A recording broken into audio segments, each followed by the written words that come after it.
I was raised by a single mother in Harlem. My dad, Mr. Melvin Combs, died when I was 3 years old. My mother always told me that he died in a car accident. But something about that, it just didn't feel right. Something was in my soul that was telling me otherwise. So as soon as I got here, I went to the library and I did some research. I used the microfilm at Founders to search through all the newspapers. And when I typed in my father's name and the day he died, I read in the Amsterdam News that he had been murdered and a drug deal going bad. Right there in that library, I realized there's nothing greater than a mother's love and desire to protect her child. Nothing. I also decided that I would live my life in a way to make her proud. I decided to embrace the entrepreneurial spirit of my father, but in an honest way.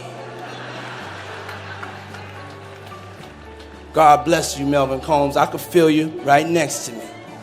But in an honest way, in a legal way, by earning, scraping, working harder, believing in myself, and most importantly, making the most of the blessings that God blessed me with. I didn't take the conventional route back home. See, sometimes I know I made this university proud, but also sometimes I know I didn't. But I made a decision to keep going, keep trying, even if it meant sometimes that I would fail. You cannot achieve success without failure. Some of my biggest successes come from some of my biggest failures. In the early 90s, when my friends were graduating from Howard, I got fired from that first job that I got with Andre Harrell. I know a lot of you know this story, but some of you may not know how scared I was. See, I was scared to death. I didn't have a degree. My girlfriend was 8.5 months pregnant with my first baby.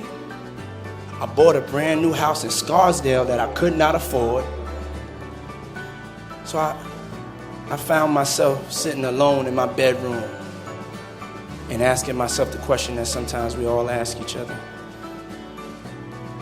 What are you gonna do now? What are you gonna do now? You should have kept your mouth shut and shut up and just did what Andre told you to do, but you wanted to act like you was making the hit rankings, and now look at you. What are you gonna do now? So I had two choices. Either I was gonna sit in that failure and give up, or I was gonna make a decision to step out of the darkness. You see, when you're in that darkness, you wanna sit there and wait for the light to come. When you're in that darkness, it feels uncomfortable, but you can't wait and sit in that darkness. The only way out is to step forward, to face your fears, to become your own light.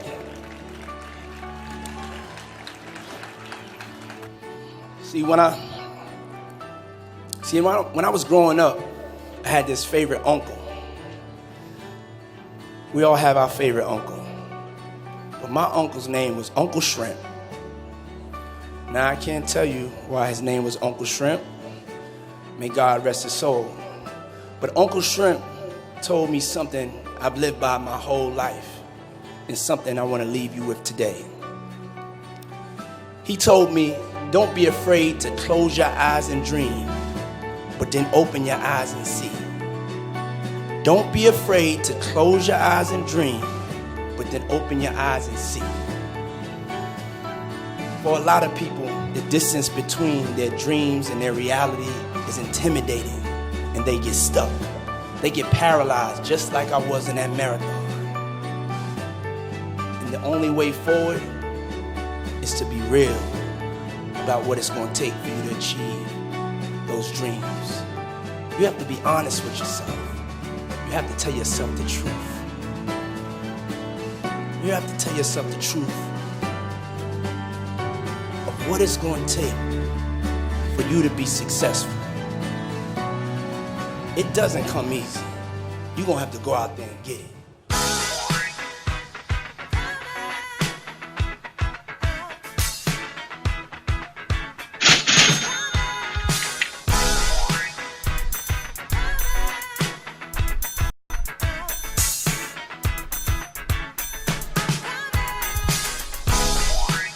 Nobody's gonna give you nothing. There's no rescue team coming, no National Guard, no aid coming, nothing.